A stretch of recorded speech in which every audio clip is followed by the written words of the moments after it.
You probably think you know Les Misérables, right? That huge, epic novel about justice, love, revolution. But what if I told you the story we all know is, well, incomplete? What if there was a secret collaborator, someone hidden for more than 150 years, who was really the soul of the whole thing? Okay, so the whole secret really starts with just one number, 20,000. I mean, by itself, it's just a number, right? But in this story, it's one of the most incredible, mind-blowing statistics in all of literary history. It's this huge mystery of devotion, and it's been hiding in plain sight this whole time. Yeah, 20,000 letters.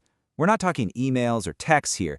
These were handwritten letters, with ink and paper, all from one woman to one man over an unbelievable 50-year relationship. Just try to wrap your head around that. It's this amazing record of a life lived completely through writing. And that, right there, is the big question. Who was this woman, and how did her 50 years of devotion do more than just inspire Victor Hugo? How did it actually shape Les Misérables?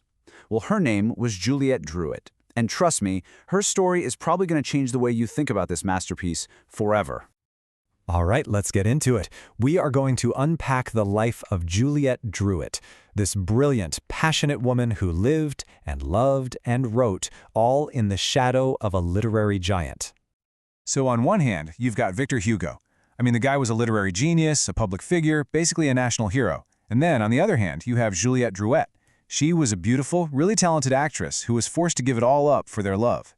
She lived in almost complete seclusion as his mistress for 50 years. Think about that. His world was the giant public stage. Hers was a tiny apartment where she wrote down their entire lives, one letter at a time.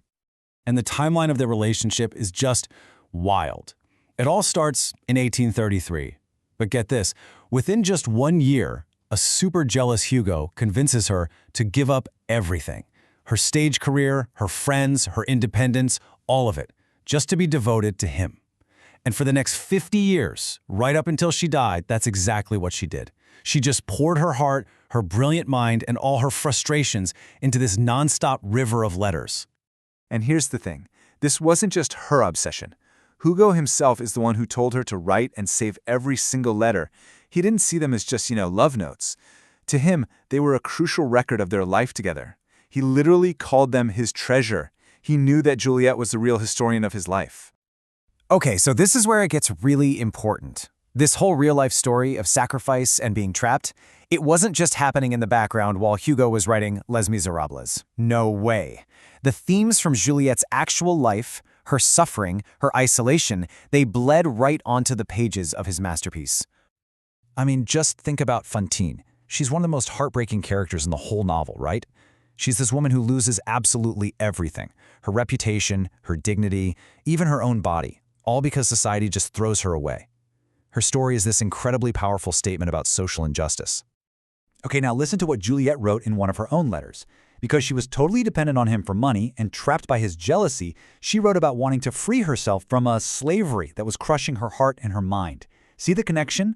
Her own personal prison is the kind of social prison Hugo was writing about.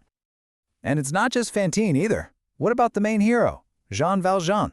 He spends decades as an outcast, right? A man on the run, forced to live in the shadows, always hiding who he really is to escape this unfair system. His entire life is just isolation. Sound familiar? Juliette lived for 50 years as Hugo's secret. While he was out there being celebrated by everyone, she was hidden away. Her whole life was a secret, lived completely in the shadows. That deep, crushing isolation that defines Jean Valjean, that was the day-to-day reality for the woman who loved Victor Hugo more than anyone. But here's the thing. Juliette wasn't just some passive inspiration. Forget the idea of a muse. She was way more than that. She was an active, passionate, and honestly, an essential partner in the actual creation of Les Misérables. You want to know how involved she was? Just listen to how she reacted after reading some of the first drafts. This is not polite feedback, okay? It is a raw, furious reaction. She wrote that she wanted to literally scratch the monster Javert and kill those horrible Thénardiers. For her, these weren't just characters on a page. They were real people, and she was so invested in what happened to them. So let's just lay out what she actually did. First, she was his #1 audience, giving him feedback right away. Second, she was his copyist. And you gotta remember, this was a huge, difficult job before typewriters. She spent hours and hours turning his messy drafts into clean copies. And maybe most importantly, she was his emotional sounding board. Her passionate reactions were what proved to him that the story was working. She was, in every sense of the word, his collaborator. Her devotion was literally woven into the physical creation of the book. In her own tiny apartment, she built this cozy little corner just for him to work. She made sure he always had a table, a good lamp, and that his pens were freshly cut and ready to go. She even put up portraits of his children all around him, just to create the perfect, most supportive space for him to write. So, what does this all mean? What's the big takeaway? Well, knowing all this completely changes how you see the novel. It stops being the work of some solitary male genius and turns into something so much richer. It becomes a shared legacy, born from this incredibly complex 50-year-long love affair. You really can't separate their stories. The suffering of Fantine, that's the suffering of Juliette. The isolation of Jean Valjean, that reflects the isolation of Juliette. The actual ink on the pages, her hands copied it. Look, knowing her story doesn't take anything away from Hugo's genius, not at all. It actually deepens it.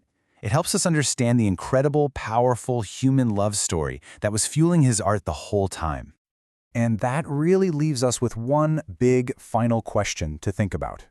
When you consider all the hidden sacrifices, all the unseen work, and the huge intellectual and emotional contributions from people like Juliette Drouet, it really makes you wonder, can any great masterpiece, especially something as massive as Les Misérables, ever truly come from just a single person?